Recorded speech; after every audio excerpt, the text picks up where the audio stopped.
കഴിഞ്ഞ കുറച്ച് നാളുകളായി താൻ എന്തുകൊണ്ടാണ് സോഷ്യൽ മീഡിയയിൽ നിന്ന് അകലം പാലിക്കുന്നതെന്ന് നടി ജ്യോതി കൃഷ്ണ പെട്ടെന്ന് വണ്ണം വച്ചത് തൻ്റെ ആത്മവിശ്വാസത്തെ ബാധിച്ചു എന്നാണ് താരം പറയുന്നത്. ആ കോംപ്ലക്സ് കാരണമാണ് താൻ ഫോട്ടോകളൊന്നും പങ്കുവെക്കാതിരുന്നതെന്നും താരം പറയുന്നു. കുറച്ച് നാളായി ഫോളോവേഴ്സിൽ ചില ചോദിക്കുന്നു, എന്തുപറ്റി ഇപ്പോൾ കാണാനില്ലല്ലോ എന്ന്. ശരിയാണ്, ഒന്നും ഉണ്ടായിരുന്നില്ല. എനിക്ക് വൃത്തികെട്ട കോംപ്ലക്സ് ആണെന്ന് തന്നെ പറയാം. കാരണം അടുത്തിടെ ഭയങ്കരമായി വണ്ണം വെച്ചിരുന്നു. അതോടെ എൻ്റെ മുഴുവൻ ആത്മവിശ്വാസവും പോയി. അതൊരു ഒന്നൊന്നര വണ്ണം വെക്കലായിരുന്നു. കഴിഞ്ഞ ഡിസംബറിൽ ഒരു മാസത്തെ യൂറോപ്പ് ട്രിപ്പ് പോയി.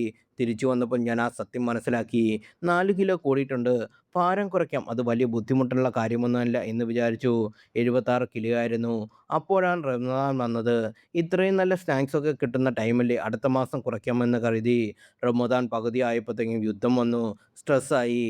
പലതും ഇവിടെ നിന്നും വളരെ അടുത്ത് തന്നെ കാണാൻ പറ്റിയിരുന്നു. സ്ട്രെസ് കൂടിയപ്പോൾ ഭക്ഷണം കഴിച്ച് സ്ട്രെസ് കുറയ്ക്കാമെന്ന് വിനോദം കണ്ടെത്തി. മണ്ടത്തരമായിരുന്നു. അങ്ങനെ അത് കഴിഞ്ഞു. എല്ലാം കഴിഞ്ഞപ്പോൾ ഞാൻ ആ സത്യം മനസ്സിലാക്കി. 81 കിലോ ആയി ഞാൻ. ആത്മവിശ്വാസം പോയി. ഫോട്ടോ എടുത്തപ്പോൾ ഏത് ഫോട്ടോയിലും മത്തങ്ങ പോലായിരിക്കുന്നു. മൊത്തത്തിൽ ഡൗൺ ആയതോടെ ഫോട്ടോ ഇടാറായി.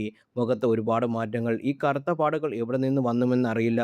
മൊത്തത്തിൽ സീറോ കോൺഫിഡൻസ്. ഡിപ്രഷൻ എന്നൊക്കെ വേണമെങ്കിൽ പറയാം. അതിനിടെ ഒരു മാസം മൊത്തം ഓൺലൈൻ ക്ലാസ് ഉണ്ടായിരുന്നു. അങ്ങനെയൊക്കെ ആയതിനാലാണ് ഞാൻ ആക്റ്റീവായിരുന്നത്. കൂടുതൽ ട്രിഗർ ആയത് ചില സമയത്ത് പോകുമ്പോൾ നമ്മളെക്കാൾ ഉയരമുള്ള പെൺപിള്ളാർക്കും ആൺപിള്ളാരും ഒക്കെ വന്ന് ആൻറ്റി എന്ന് വിളിക്കും. 90s കിഡ്സിൻ്റെ അവസ്ഥ. ഞാനും 90s കിഡ്സ് ആണെന്ന് പറഞ്ഞിട്ട് ഒരു മനുഷ്യനും വിശ്വസിക്കുന്നില്ല.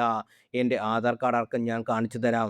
ഡേറ്റ് ഓഫ് ബർത്ത് 1992 ആണ്. അതിൽ കൂടുതൽ എന്നെ ട്രിഗർ ചെയ്തൊരു കാര്യമുണ്ട്. 2 ദിവസം ഒരു കാസ്റ്റിംഗ് ഏജൻസി എന്നെ കോൺടാക്ട് ചെയ്തു. തമിഴ് സിനിമയായിരുന്നു. എനിക്ക് ഭയങ്കര സന്തോഷമായി. അമ്മ കഥാപാത്രമാണെന്ന് പറഞ്ഞു. ഞാൻ ഓക്കെ പറഞ്ഞു. പിന്നെയാണ് അറിയപ്പെടുന്നത് 22 വയസ്സുള്ള ആളുടെ അമ്മയായി അഭിനയിക്കാനാണ് അവർ ബന്ധപ്പെട്ടതെന്ന്.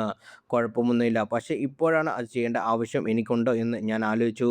കുറച്ചുകൂടി കഴിഞ്ഞ് എന്തായാലും അങ്ങനെയുള്ള വേഷമേ എനിക്ക് കിട്ടത്തുള്ളൂ.